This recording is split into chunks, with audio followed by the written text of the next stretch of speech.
Assalomu alaykum aziz o'quvchilar, matematika 0 dan kursimizni davom ettiramiz. Bugungi darsimiz kasrlar ustida qiyin amallar va aralash kasrlarni ham birgalikda o'tib ketamiz. Demak, bugun sizlar bilan nimani o'tamiz? Oddiy kasrlarni qaytarib olamiz. Aralash sonlar haqida yangicha ma'lumot o'tamiz, ya'ni aralash kasrlarni to'laqonli o'tib ketamiz va birgalikda qiyin misollar ishlaymiz. Mana bu QR kod yordamida bizning asosiy Telegram kanalimizga obuna bo'lib qo'ying. U yerda juda ham ko'p foydali ma'lumotlar bor. Bepul video darsliklar, qo'llanmalar, kitoblar bemalol o'tib foydalansangiz bo'ladi. Xo'p, unda boshladik darsimizni. O'tgan video darslikda sizga mana bu slaydni ko'rsatgan edim, ratsional sonlar haqida. Men aytganda matematikada ishlatadigan barcha sonlarimiz bizani bu haqiqiy sonlar deyiladi va haqiqiy sonlar ratsional va irratsionalga bo'linadi. Ratsional sonlar bu kasr ko'rinishida yoza oladigan sonlarimiz. Masalan, oddiy kasrlar 1/2, 3/5, 6/10 bu kasrlar hammasi ratsional sonlarga kiradi. Ya'ni kasrli sonlar bular ratsional sonlar bo'ladi. Va shuningdek, butun sonlar -5, 0, 1, 2, 3 bular ham ratsional sonlar qatoriga kiradi. Va bilardik, butun sonlarning orasida yana qanaqa sonlar bor? Natural sonlar. Natural sonlar bular sanoqqa ishlatadigan sonlarimiz. 1, 2, 3 va hokazo cheksizligigacha. Bu sonlar ham natural sonlar deyiladi, ham butun sonlar deyiladi, ham ratsional sonlar qatoriga kiradi. Xo'p. Endi kasr ko'rinishida yoza olmaydigan sonlarimiz ham bor. Masalan, 0.7, 6, 5, 4 cheksizlikka qarab ketadi. Ya'ni oxiri yo'q. Bu cheksiz o'nli kasrlar deyiladi. Hali keyingi mavzularda qisqacha o'tib ketamiz. Yana pi degan sonimiz bor, bizning y degan sonimiz bor. Ildizlarni ozgina o'tib ketamiz keyingi darsliklarda. Hozircha biz ishlatadigan sonlarimiz hammasi bular ratsional sonlar deyiladi. Shuni eslab qoling. Kasrlarimiz ham ratsional sonlar deyiladi. Har qanday butun sonni biz kasr soni ko'rinishida yoza olardik. Masalan, 5 bo'lsa, 5 ni biz bemalol 10/2 qilib yozsak bo'ladi. Chunki mana bu kasr chizig'i bu bo'linmani anglatadi. 10/2 bu 10 bo'lingan 2, ya'ni 5, to'g'rimi? Demak, butun sonni biz kasr ko'rinishida yoza olardik. Shuning uchun ham butun sonlar ham nima? Ratsional sonlar bo'ladi. Xo'p, hozir joyini ochib olaman. Kasrlarimiz bizning qanaqa bo'ladi? To'g'ri kasr bo'ladi va noto'g'ri kasr bo'ladi. Nima farqi bor? Agar tepa qismi nima deyilardi? Surat deyilardi, to'g'rimi? Surat mahrajdan kichik bo'lsa, bu to'g'ri kasr deyiladi.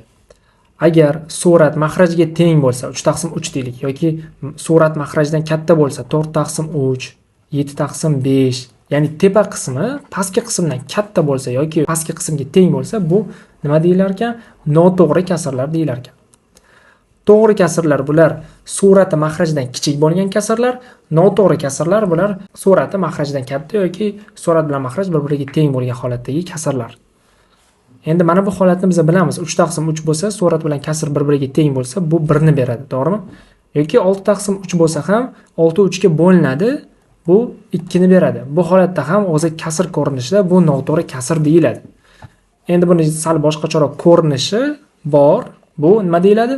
O'zi butun son. Bu 2 butun songa kirib ketadi. Mana shu ko'rgan noto'g'ri kasrlaringizni yana bitta ko'rinishi bor. Bu aralash kasrlar deyiladi yoki aralash sonlar deyiladi.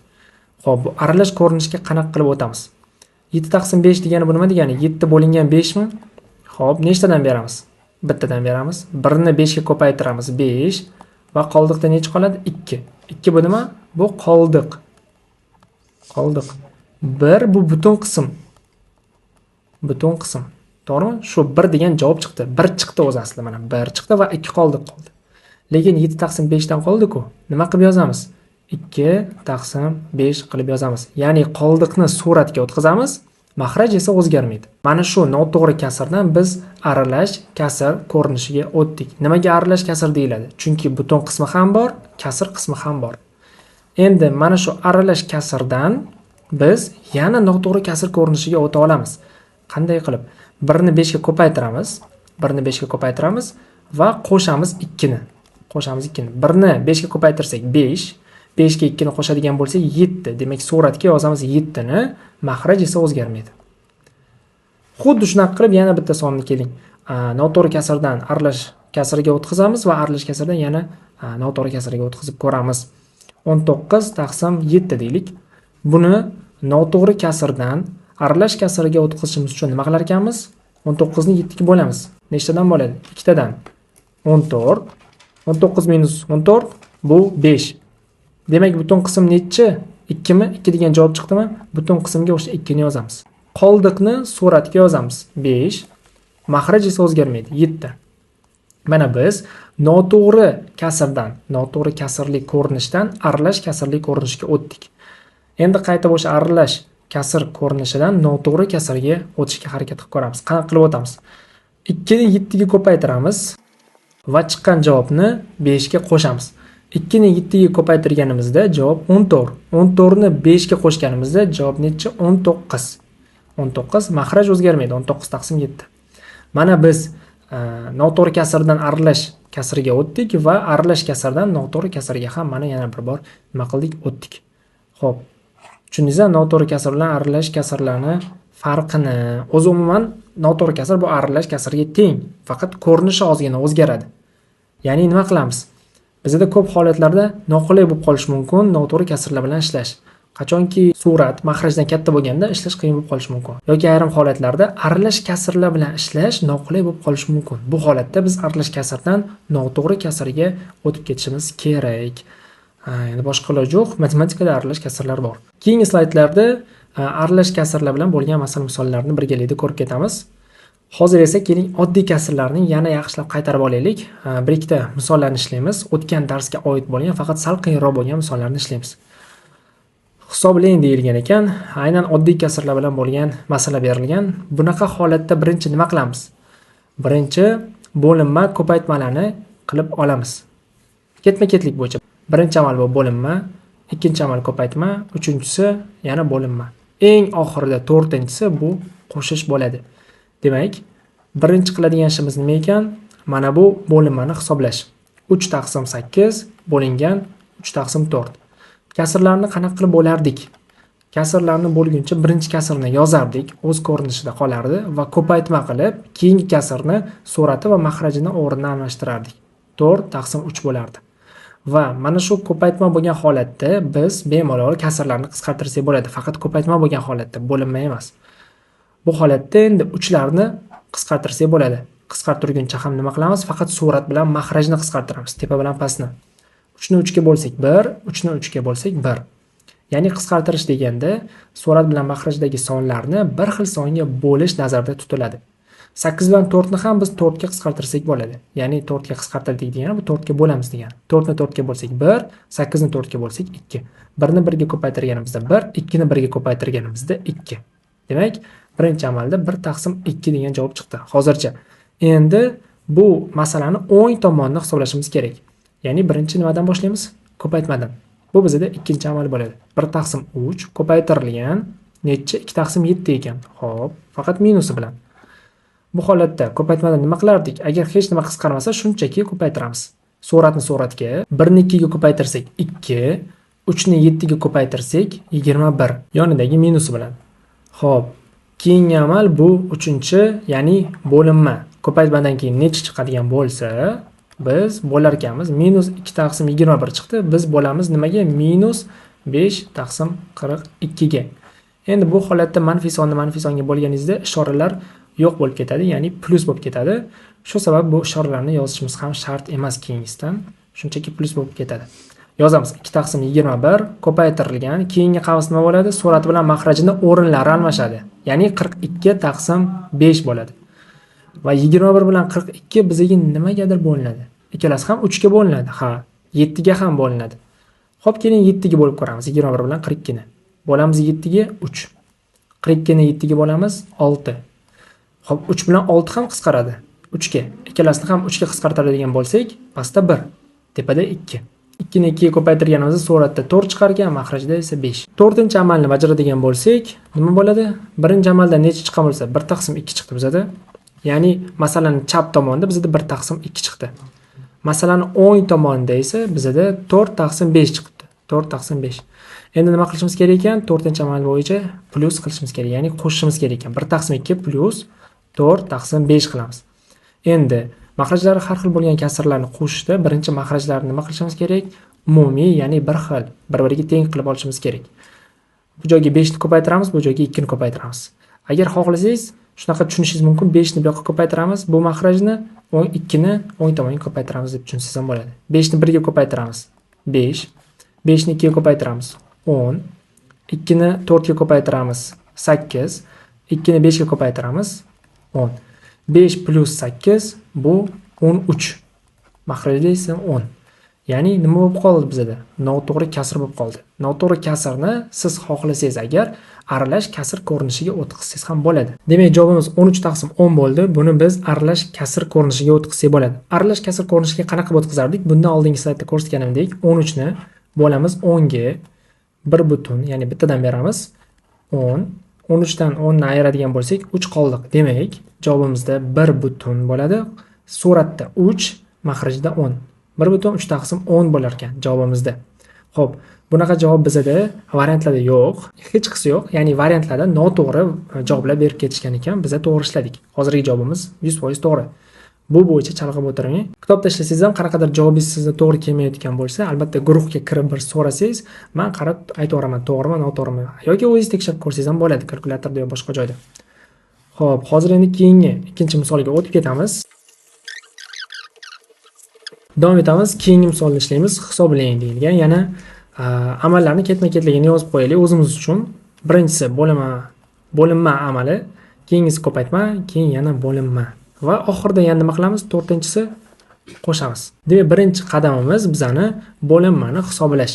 7/8 bo'lingan 7/4. Bu holatda nima qilamiz? Birinchi kasrni qanday ko'rinishda bo'lsa o'sha ko'rinishda qoldiramiz, ko'paytma qilamiz, keyingi kasrni surati va maxrajlarini o'rnini almashtiramiz. Xuddi tepadagidek holat 7 bilan 7 ni qisqartirsak bo'ladi, chunki surat bilan maxrajda 8 bilan 4 ni ham qisqartirib o'rsak bo'ladi. 4 ga bo'lamiz, ya'ni 4 ni 4 ga bo'lsak 1, 8 4 ga bo'lsak 2. Xo'p, demak javobimiz 1/2 chiqar ekan. Endi o'ng tomonni hisoblaydigan bo'lsak, birinchi ko'paytma keldi. 1/5 ko'paytirilgan -2/7. Bu ikkinchi amal, ikkinchi qadam 1/5 ko'paytirilgan -2/7. 1 ni 2 ga ko'paytirsak 2, 5 ni 7 ga ko'paytirsak 35. Faqat nima? Minus ham bor. Ya'ni musbat sonni manfiy songa ko'paytirsak, javobimiz manfiy bo'lib chiqadi. Keyingisi endi bo'linma. Uchinchi amal -2/35 bo'lingan -4/35. Yana tepadagiday holat, manfiy sonni manfiy songa bo'ladigan bo'lsak, javob nima chiqadi? Musbat son chiqadi. Manfiy sonni manfiy songa ko'paytirsangiz ham javob musbat son chiqadi. Xo'p, hozirgi holatda nima qilamiz? 2/35 ko'paytirilgan 35/4. Keyingi kasr surati bilan maxraji o'rnlari almashadi. Shunda 35 lar qisqaradi, 2 bilan 4 ham qisqaradi. Ya'ni 2 ni 2 ga bo'lsak 1, 4 ni 2 ga bo'lsak 2. Demak, javobimiz 1/2. O'ng tomonda ham 1/2 degan javobimiz chiqdi bizdan. Endi 4-chi amalni hisoblaydigan bo'lsak, masalani chap tomoni nimaga teng bo'ldi? 1/2 ga. 1/2 ga. 1/2 ga yozamiz plus masalani o'ng tomoni nimaga teng bo'ldi? Yana 1/2 ga. Endi 1/2 plus 1/2 bu nima bo'ladi? 2/2. Javobda 1. Hech qisi yo'q, o'zi aslida variant bo'lishi kerak bo'lgan ekan. 10 ni o'rniga 1 bo'lishi kerak bo'lgan. Nimagadir 10 yozib ketishgan, 0 ham qo'shib ketishgan. Endi elektronniy versiya albatta eskiroq bo'lgani uchun men kitobdan olganman bu misol masalalarni, variantlarini ham tekshirmasdan olib qo'ygan ekanman, lekin albatta yechimimiz 100% to'g'ri. Keyingi misolni ishlaydigan bo'lsak, 5/8 bo'lingan 5/4. Endi bu kabi misolni tepada ishladik. Javobimiz yana 1/2 chiqadi. Hozir 5/4 o'rni almashadi 5 bilan 4 ni surat maxrajiga, maxraj suratga o'tadi. 5 lar qisqarib ketadi. 4/8 1/2 ga aylanib qoladi. O'zingiz hisoblab ko'ring, tepada buni qilib ko'rdik siz bilan. Ikkinchi amal nima bo'ladi? 1/3 ko'paytirilgan -2/7 mi? Javobini topadigan bo'lsak, 1 ni 2 ga ko'paytiramiz 2, 3 ni 7 ga ko'paytiramiz 21. Yonda minusi bilan. Keyingi, ya'ni 3-chi amal bu bo'linma amali. -2/21 bo'lingan -35/42. Bu holatda yana nima qilamiz? Minuslarni olib tashlasak ham bo'ladi, chunki manfiy sonni manfiy songa bo'ladigan bo'lsak, musbat son. 2/21 ko'paytirilgan kasrlar surati maxraji o'rni almashadi 42/35 va 21 bilan 42 nima bo'ladi? Qisqaradi. 21 ga qisqartiramiz. Bu yerda 1 Bu yerda 2. Javobda demak 4 taqsim 35 bo'lar ekan. 4-chi amalni hisoblaydigan bo'lsak hozir siz bilan, masalani chap tomoni 1 taqsim 2 chiqdi. Yozamiz 1 taqsim 2 plus masalani o'ng tomonda necha chiqqan bo'lsa, ya'ni 4 taqsim 35. 35 bilan 2 ni endi umumiy mahrajini berishimiz kerak. Ko'paytiramiz 35, ko'paytiramiz 2. 35 ni 1 ga ko'paytiradigan bo'lsak 35, 35 ni 2 ga ko'paytiradigan bo'lsak 70. 2 ni 4 ga ko'paytiramiz 8, 2 ni 35 ga ko'paytiramiz 70. Xo'p, javobimiz necha bo'lar ekan? 43 taqsim 70 bo'lar ekan. Xo'p, yakuniy javobimiz 43 taqsim 70 bo'lar ekan. Bu yerda yana to'g'ri javobimiz yo'q. Aynan shu bo'limda menimcha variantlar noto'g'ri ketib qolgan, lekin hech qisi yo'q. Biz to'g'ri ishladik 100%. Hozir esa davom etamiz. Endi aralash kasr tushunchasini boshida men tushuntirib o'tib ketdim. Ya'ni noto'g'ri kasr va to'g'ri kasrlarni ajratib oldik, to'g'rimi? Surati mahrajidan kichik bo'lsa, masalan 2 taqsim 7 bu qanaqa kasr? To'g'ri kasr. Agar surati mahrajidan katta bo'lsa yoki ular teng bo'lsa, 7 taqsim 7 yoki 10 taqsim 7 bo'ladigan bo'lsa, bu kasrlar nima deyiladi? Noto'g'ri kasr deyiladi. Xo'p. Endi noto'g'ri kasrni masalan 7 taqsim 7 bo'ladigan bo'lsa, bu tushunarli 1 bo'ladi. Lekin 10 taqsim 7, ya'ni bo'linmaydigan sonlar bo'ladigan bo'lsa, buni biz aralash kasrlarga o'tkazardik. Qanaqa qilib? 10 ni bo'lamiz 7 ga. Mana shunaqa qilib bo'lsangiz bo'ladi albatta. Bittadan berasiz 7 va qoldiq 3. Javobingiz nima chiqadi? 1 butun, ya'ni butun qismi javobini siz butun qismiga yozasiz. Mana bu qoldiqni suratga yozasiz. 3, mahraj o'zgarmaydi 7. Demak 1 butun 3 taqsim 7 bu nimaga teng? 10 taqsim 7 ga teng. Bemalol siz aralash kasrlardan noto'g'ri kasr ko'rinishiga, noto'g'ri kasr ko'rinishdan aralash kasr ko'rinishiga o'tsangiz bo'ladi. Bu holatda siz shunchaki bir ikkita qoidalarni bilsangiz bo'ldi. Noto'g'ri kasrdan aralash kasrga o'tish qoidasi bu juda ham oson, shunchaki bo'lib qo'yish kerak. Aralash kasrdan noto'g'ri kasrga o'tish qoidasini ozgina eslab qolish kerak xolos. 1 ni 7 ga ko'paytiramiz. 7 bo'ladi va nima qilamiz? Qo'shamiz 3 ni. Qo'shamiz. 1 ko'paytirilgan 7 bu 7 plus 3 bu 10. Demak, suratga 10 ni yozamiz. Mahraj esa o'zgarmaydi, o'sha qoladi. Endi siz bilan aralash kasrlar yordamida bir ikkita amallarni, masalalarni ishlab o'tib ketamiz. Aralash kasrlar bilan bo'lgan amallarda aynan plus yoki minusda bizda ikkita yo'l bor. Birinchi yo'li bularni noto'g'ri kasrlarga o'tkazib olish va umumiy mahraj berib ishlash. Yoki ikkinchi variant bu butun qismidan butun qismini ayiramiz, kasr qismidan kasr qismini ayiramiz. Bu xuddi nimaga o'xshaydi? Asli 3 butun 4 taqsim 7 turibdi-ku. Mana 3 butun 4 taqsim 7 degani, bu degani 3 plus 4 taqsim 7 degani. Ya'ni butun qism bilan kasr qismining orasida plus belgisi bor o'z aslida.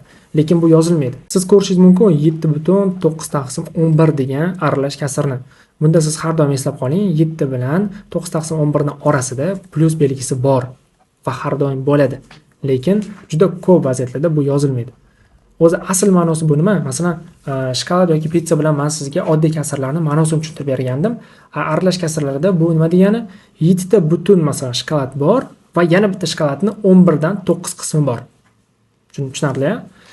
11 dan 9 qismi, ya'ni kasr qismi ham bor. 7 ta butun shokolad mana turibdi va yana bitta shokoladning qanaqadir 11 dan 9 qismi bor ekan. Xo'p, minus birinchi kasr, ikkinchi kasrda 5 plus 2 taqsim 7. Qavslarni ochishni sizga o'rgatgandim. Yozamiz. 3 plus 4 taqsim 7. Mana bu qavsni ochguncha minus har bitta ishorani, qavsning ichidagi har bir ishorani teskarisiga o'zgartiradi. Minus 5, minus 2 taqsim 7. Xo'p, endi qarang. Butun qismni ayirasiz. Ya'ni 3 minus 5. Va kasr qismdan kasr qismini ayirasiz. Nima bo'ladi? Plus 4 taqsim 7 minus 2 taqsim 7. Teng. Bu holatda 3 minus 5 bu nima bo'lar ekan? Minus 2 bo'lar ekan.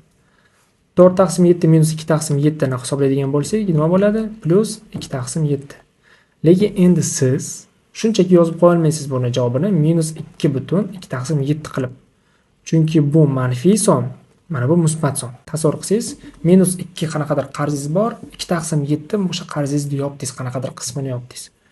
Mana shu holatda sizni endi qarzingiz, agar siz buni qilib yozib qo'yadigan bo'lsangiz, sizni qarzingiz ko'paygan bo'ladi. Minus 2 butun nechadir bo'lib ketdi. Tushundingizmi? Mana shu holatda hozir nima qilishni ko'rsataman. Minus 2 ni siz yozib olasiz. Minus 1 minus 1 qilib. Plus 2 taqsim 7. Bitta 1 ni, mana bu 1 ni siz yozsangiz bo'ladi 7 taqsim 7 qilib. 7 taqsim 7 qilib. Shunda minus 7 plus 2 bo'lar ekan. Mana bu minus 1 o'z holicha qoladi. Minus 1. Minus 7, mana bu minus 7 plus 2 qiladigan bo'lsak, nima bo'ladi? Minus 5 taqsim 7 bo'ladi. To'g'rimi? Oddiy kasrlar ustida amallarni men ko'rsatgandim. Minus 7 minus 5 taqsim 7 deganda, endi siz bemalol buni minus 1,5 taqsim 7 qilib yozsangiz bo'ladi. Chunki qarzingiz minus 1 bor, yana qarzingiz minus 5 taqsim 7 bor.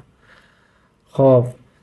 Endi bu holatlarda shunaqa qiyinchilikka uchramay desangiz, siz bunaqa misollarni agar sizga qiyinchilik tug'dirmasa, noto'g'ri kasrga o'tkazib ayirib hisoblab qo'ysangiz ham bo'ladi. Bu misolni ishlashning ikkinchi usuli bu albatta noto'g'ri kasrga birinchi o'tkazib olamiz va keyin ayirsak bo'ladi. Noto'g'ri kasrga o'tkazguncha nima qilamiz? Qanaqa qilib o'tkazamiz? 3 ni 7 ga ko'paytiramiz, 21 bo'ladi va 21 ga 4 ni qo'shamiz. 25 bo'ladi. 25 taqsim 7. Maxraj o'zgarmaydi. Minus 5 ni 7 ga ko'paytiramiz, 35 bo'ladi va 2 ni qo'shamiz, 37 bo'ladi. 37 taqsim 7. Xo'p, endi 25 minus 37 qilsak necha bo'ladi? Minus 12 taqsim 7 bo'ladi. Minus 12 taqsim 7. Xo'p, endi minus 12 taqsim 7 bu noto'g'ri kasr ko'rinishda. Endi buni aralash kasrga o'tkazadigan bo'lsak nima bo'ladi? Bu uchun 12 ni 7 ga bo'lib qo'ysak yetarli. Bittadan beramiz 7 va qoldiqda necha? 5 bo'lar ekan. Xo'p, demak bu nima bo'ladi? 1 butun, ya'ni butun qismi javobi butun qismga o'tadi, qoldiq suratga o'tadi. 5 taqsim 7. Nima bilan? Minus bilan. Bundan oldingi yechimda ham xuddi shunaqa javob chiqqandi. Sezgan bo'lsangiz, esingizda bo'lsa, xo'p, ikkala yechimni ham baribir o'zingiz uchun bilib qo'yganingiz yaxshi. Endi biz keyingi misolni hozir ishlab ketamiz. Amalni bajaring deyilgan ekan. Teng. Keling bu misolni birinchi noto'g'ri kasrga o'tkazib ayirib ishlab ko'ramiz. Bunda nima qilamiz? 3 ni 9 ga ko'paytiramiz, 27. 27 ga 4 ni qo'shamiz, 31. Taqsim 9. Maxraj o'zgarmaydi. Minus 2 ni 9 ga ko'paytiramiz. 2 ni 18 ga ko'paytiramiz, 36. 36 ga 5 ni qo'shadigan bo'lsak, 41 taqsim 18. Va umumiy maxraj berishimiz kerak. Bunga 2 ni ko'paytiramiz. 2 ni 31 ga ko'paytirganimizda 62, 2 ni 9 ga ko'paytirganimizda 18 minus 41 taqsim 18 teng 62 dan 41 ni ayiradigan bo'lsak, javobda 21 bo'lar ekan. Maxraj o'zgarmaydi. Va 21 bilan 18 ni 3 ga qisqartirsak bo'ladi. Bunda 21 ni 3 ga bo'ladigan bo'lsak 7, 18 ni 3 ga bo'ladigan bo'lsak 6. Javobimiz, yakuniy javobimiz 7 taqsim 6 chiqar ekan. Endi buni aralash kasr ko'rinishiga o'tkazadigan bo'lsak, nima qilamiz? 7 ni 6 ga bo'lamiz. Bittadan berardik. Minus 6 va qoldiqda 1 qolardi. Xo'p, mana bu butun qismga ketadi. Javobi 1 butun, qoldiq suratga ketadi. 1 taqsim maxraj o'zgarmaydi.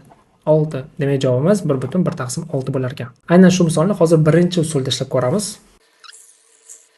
Birinchi usul bilan qanaqa qilib ishlagandik? Biz butun qismdan ayirgandik, kasr qismdan ayirgandik.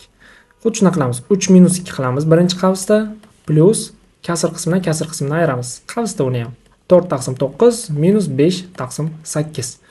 Shunda 3 minus 2 bu aniq 1 bo'ladi. Plus ikkinchi qavsdan necha chiqadi? Umumiy maxraj beramiz. 2 ko'paytiramiz. Shunda qavs ichida necha bo'ladi? 8 taqsim 18 minus 5 taqsim 18. Va 8 minus 5 qiladigan bo'lsak, bu necha bo'ladi? 3. 3 taqsim 18 bo'lar ekan. Xo'p, yozamiz. 1 plus 3 taqsim 18. Bularni biz 3 ga qisqartirsak ham bo'ladi. 3 ni 3 ga bo'lsak 1, 18 ni 3 ga bo'lsak 6. Shunda 1 butun 1 taqsim 6. Ya'ni orasida o'zi plus belgisi bor edi. Aralash kasr ko'rinishida yozguncha plusni yozmasa ham bo'ladi. Shunchaki 1 butun 1 taqsim 6 qilib ketsak bo'ladi. Endi keyingi misolni biz majburmiz aynan mana shu usulda ishlashga. Nimaga? Chunki buni biz noto'g'ri kasrga o'tkazadigan bo'lsak, hozir 2011 ni 9 ga ko'paytirishimiz kerak, keyin plus 1 qilishimiz kerak, keyin 2010 ni 18 ga ko'paytirishimiz kerak. Bu juda ham ko'p vaqt oladi. Shu sabab ayrim misollarni birinchi usulda ishlash oson, ayrim misollarni ikkinchi usulda. O'sha sabab ikkala usulni ham bilib qo'yganingiz yaxshi. Hozir nima qilamiz biz? Butun qismlarni ayiramiz. 2011 minus 2010. Bu birinchi qavsda. Ikkinchi qavsda nima qilamiz? Kasr qismlarni ayiramiz. 1 taqsim 9 minus 11 taqsim 18. Bunda 2011 minus 2010 butun qism 1 chiqadi. Kasr qismlarni ayirguncha biz umumiy maxraj beramiz, ya'ni 2 ko'paytiramiz. 2 ni ko'paytiradigan bo'lsak, suratda 2 bo'ladi, maxrajda 18 bo'lar ekan. 2 minus 11 bu nima bo'ladi? Minus 9 taqsim 18, to'g'rimi? Bu yerda plus turibdi hozircha. Va 9 taqsim 18 ni biz 9 ga qisqartirsak bo'ladi. 9 ga bo'lamiz 1, 9 ga bo'lamiz 2. Yozamiz 1 plus qavsda minus 1 taqsim 2. Mana bu plus bilan minus bizga minusni beradi. Shu sabab yozamiz 1 minus 1 taqsim 2. 1 minus 1 taqsim 2 javobda bizga nima beradi? 1 taqsim 2 ni beradi. Hozir nima bo'ldi deb o'ylasangiz, mana plus bilan minus bizga nimani berdi? Minusni berdi. Va men 1 ni o'rniga 2 taqsim 2 yozib oldim. Bemalol yozib olsangiz bo'ladi siz ham. Va maxrajlarni bir xil qilganimizda suratlarni ayirsak bo'ladi. 2 minus 1 bu 1, 1 taqsim 2. Lekin logik o'ylab qarasangiz ham 1 minus 1 taqsim 2 bu nima degani? Butundan yarimni ayiryapsiz. 1 taqsim 2 bu yarim degani. 0,5 shunaqa narsa, yarim. O'sha butundan yarimni ayirsangiz yarim qoladimi? Xo'p, yarim qoladi. Birdaniga 1 taqsim 2 yozib ketsangiz ham bo'ladi. Mana bunaqa maydalab ishlab o'tirishingiz shart emas. Keyingi misollarga o'tib ketamiz. Misol masalalarga o'tib ketamiz. Keyingi misolda nima deyilgan ekan? 11 taqsim 25 va 4,6 taqsim 11 da sonlariga teskari sonlarni ko'paytmasini toping. Hozir sizga teskari bilan qarama-qarshini farqini tushuntirib beraman.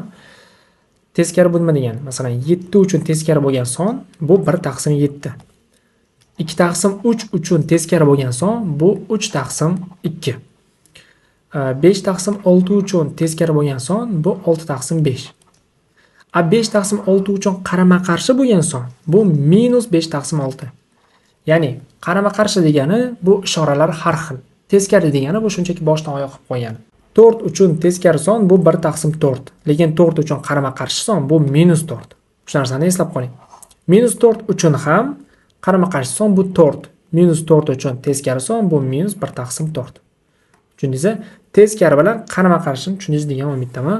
Endi bizning shartda nima deyilgan? Teskari sonlar ko'paytmasini toping degan ekan. 11 taqsim 25 ni teskarisi bu 25 taqsim 11.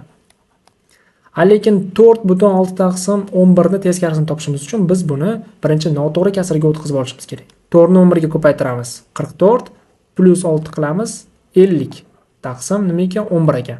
Buni teskarisini topishimiz uchun nima qilamiz? Shunchaki surat bilan maxrajlarni o'rnini almashtirib yozib qo'yamiz. 11 taqsim 50 bo'lar ekan. Mana buni teskarisi.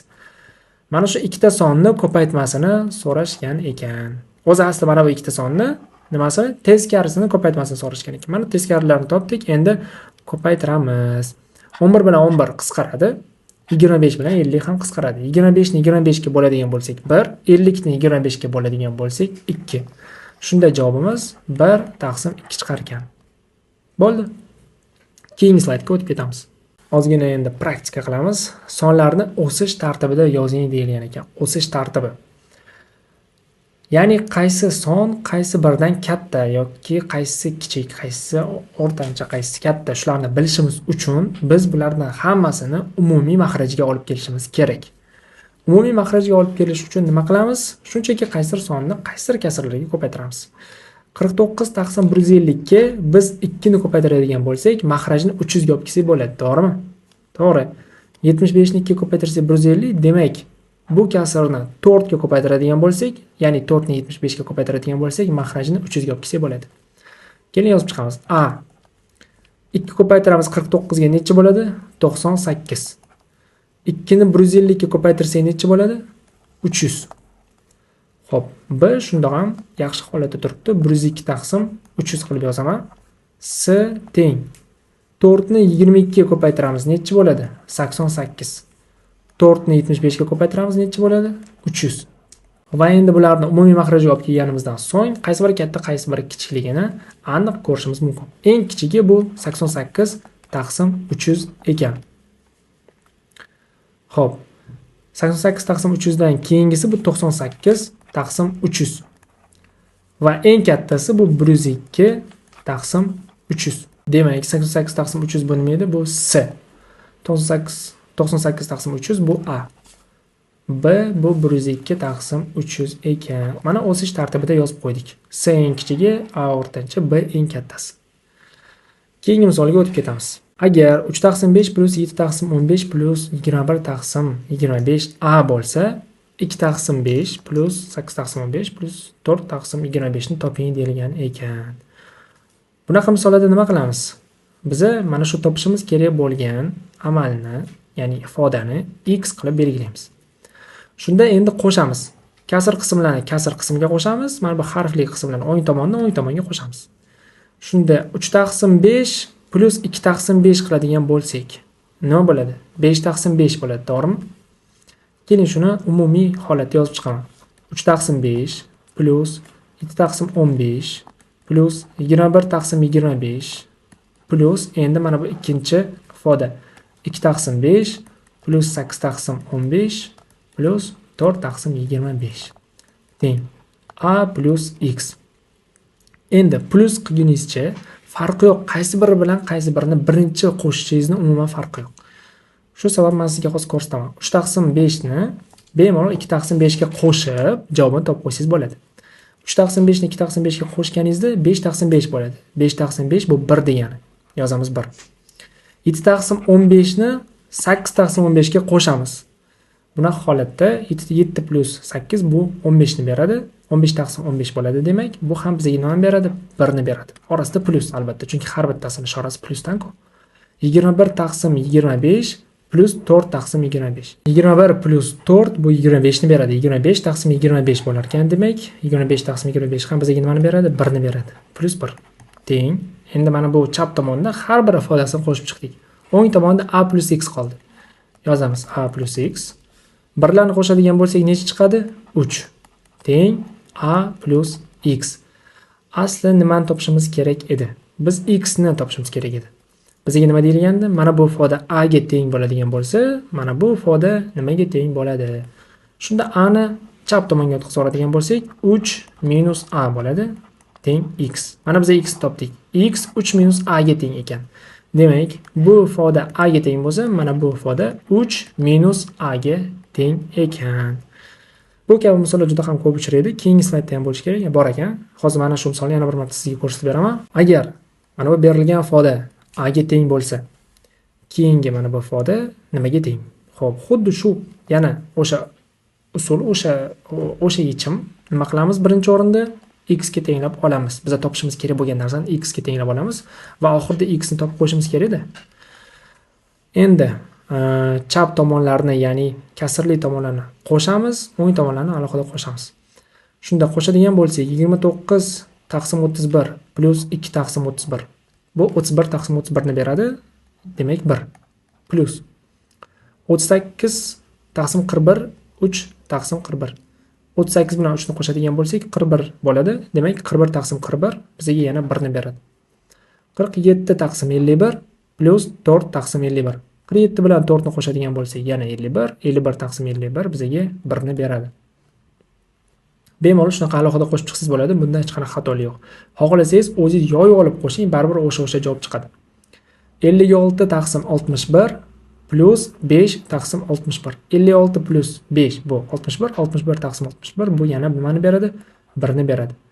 Teng. Bu tomonda nima? A bo'lar ekan, bu tomonda x. A plus x yozamiz o'ng tomon uchun. Chunki chap tomonga, o'ng tomonga qo'shib tenglab qo'ydik. Bularning yig'indisi chap tomon yig'indisi 4 ga teng. Demak, A plus x yozamiz. X ni topadigan bo'lsak nimaga teng bo'ladi? A ni shunchaki chap tomonga o'tkazib olsak 4 minus A bo'lar ekan.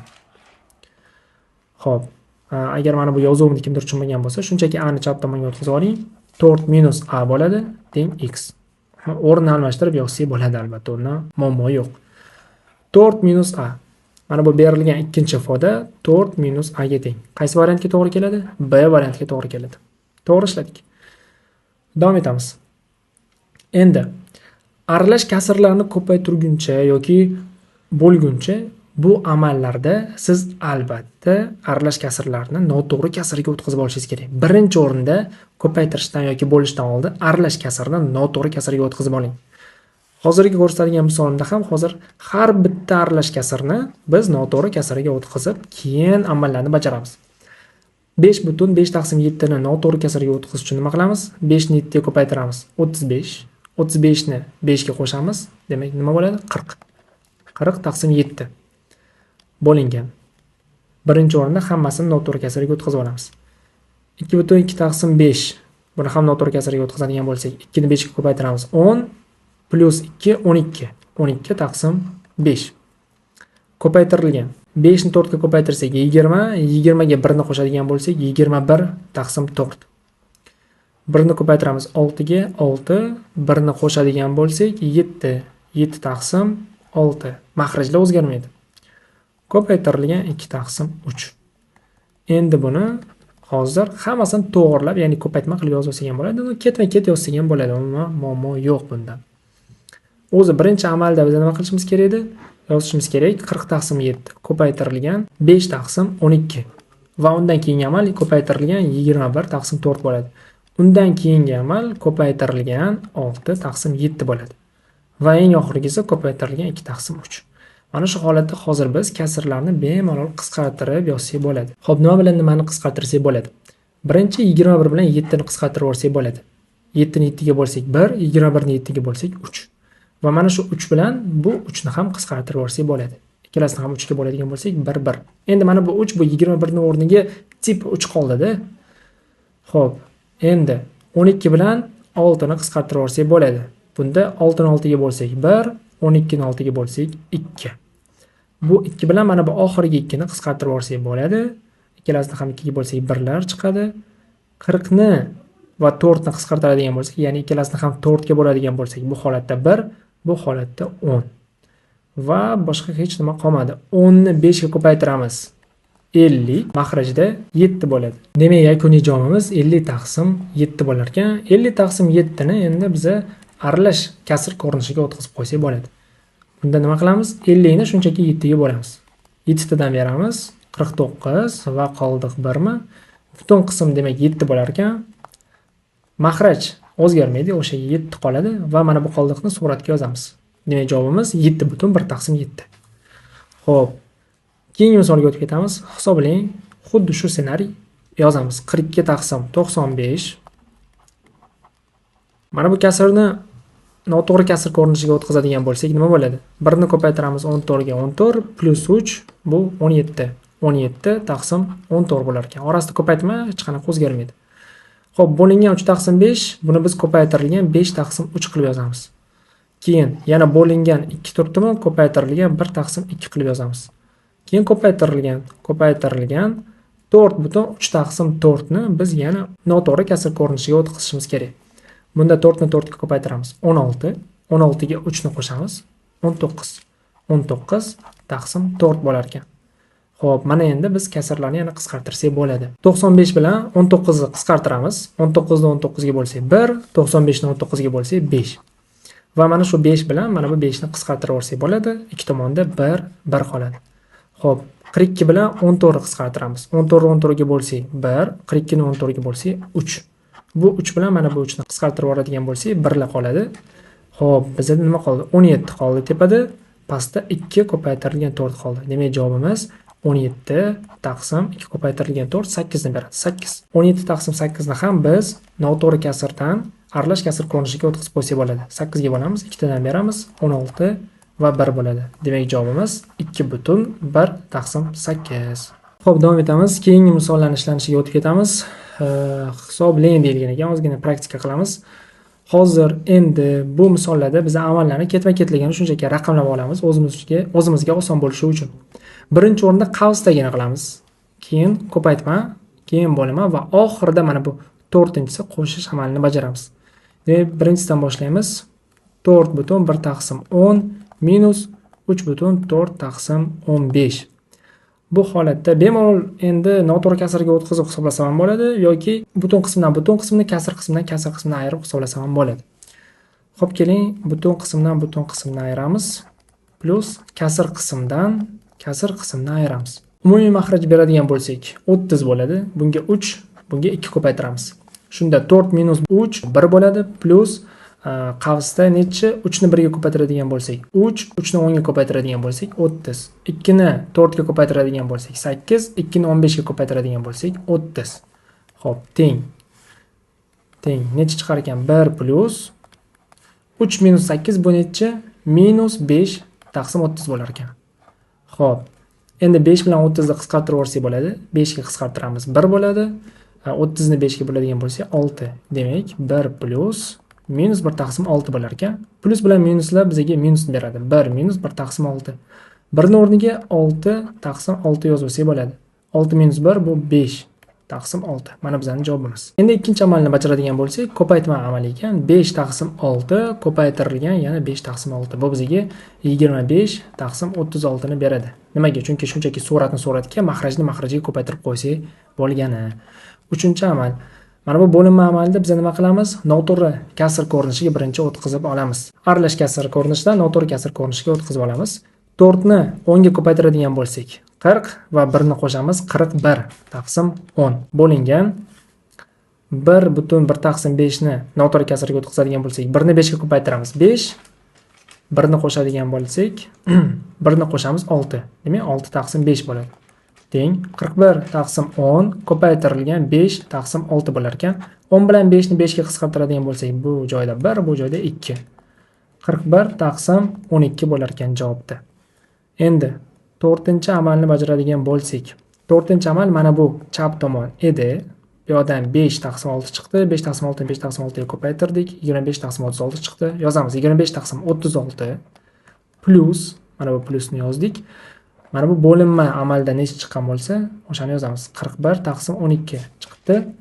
Endi umumiy mahraj beradigan bo'lsak, bu joyga shunchaki 3 ni ko'paytirsak bo'lgani teng 25 taqsim 36 plus 123 taqsim 36 teng 25 bilan 123 ni qo'shadigan bo'lsak, bu 148 bo'lar ekan.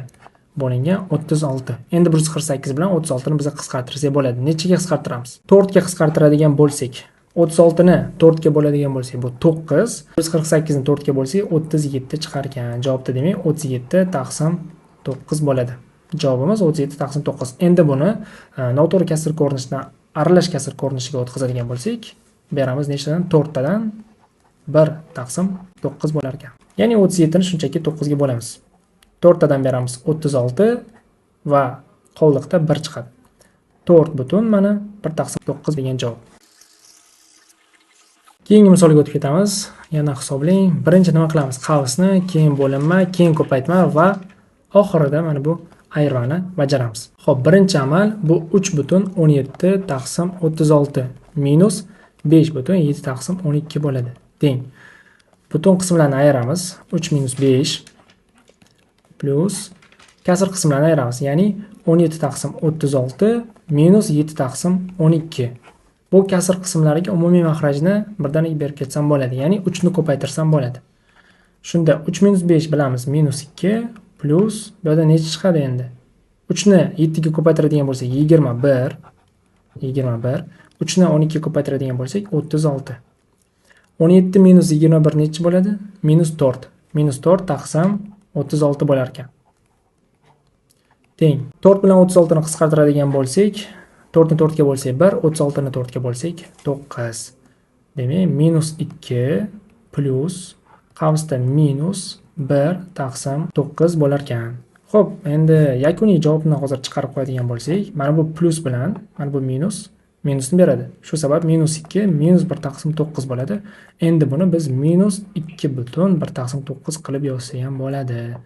Endi manfiy son bilan manfiy sonni ayiradigan bo'lganimizda bizda nima bo'lardi? Ya'ni qarzingiz ko'payadi sizni.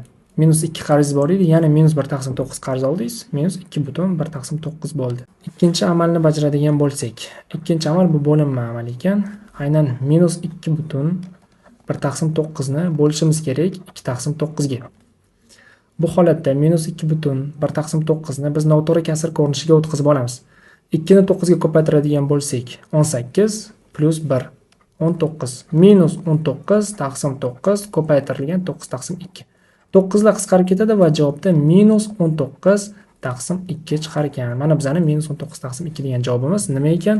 Chap tomon mana bo'linmagacha bo'lgan javob minus 19 taqsim 2. Xo'p, endi mana buni hisoblasak bo'ladi, 3-amalni. 3-amalda biz nima qilamiz? 3 taqsim 26 ko'paytirilgan 4/1 taqsim 3 ni biz nima qilamiz? Aralash kasr ko'rinishidan noto'g'ri kasr ko'rinishiga o'tkazamiz. 4 3 ga ko'paytirsak 12, 12 ga 1 ni qo'shadigan bo'lsak 13, 13 taqsim 3. 3 lar qisqarib ketadi va 26 bilan 13 ni ham 13 ga qisqartiramiz. 13 ni 13 ga bo'lsak 1, 26 ni 13 ga bo'lsak 2. Javobda 1 taqsim 2 chiqar ekan. Xo'p, o'ng tomon demak 1 taqsim 2 ga teng. Bularni minus qiladigan bo'lsak nima bo'ladi? Minus 19 taqsim 2 minus 1 taqsim 2. Bu 4-amalimiz. Mana bu ayirma amali. Minus 19 minus 1 bu minus 20 taqsim 2 bo'ladi. Va 20 ni 2 bo'lsa bu 10. Javobda minus 10 bo'lar ekan. Mana bizning yakuniy javobimiz. Demak, minus 10 bu yakuniy javob. Ikkinchi misolniki. Xo'p, davom etamiz. Oxirgi misolni ham ishlab qo'yamiz. Birinchi amal har doimgidek ayirma qavsning ichidagi, ikkinchisi bo'linma, uchinchisi ko'paytma. Oxirgisi bu qo'shish amali. Birinchi amalni bajaradigan bo'lsak nima bo'ladi? 12/1 taqsim 9 minus 10/2 taqsim 5 ekan. Yozib qo'yamiz. 12/1 taqsim 9 minus 10/2 taqsim 5. Butun qismdan butun qismni ayiramiz. 12 minus 10 plus kasr qismdan kasr qismni ayiramiz. Endi siz ikkinchi usul bilan ham ishlasangiz bo'ladi. Ya'ni bularni ikkalasini ham noto'g'ri kasrga o'tkazib umumiy makhraj berib yuborsangiz bo'ladi. Faqat ishingiz juda ham ko'p bo'lib ketadi.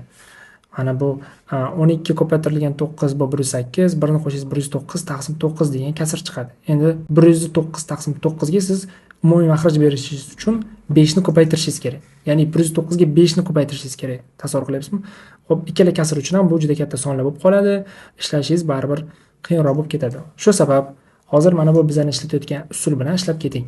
Ya'ni butun qismdan butun qismni ayiring, kasr qismdan kasr qismni ayiring. Bunda ancha osongina kelib chiqadi.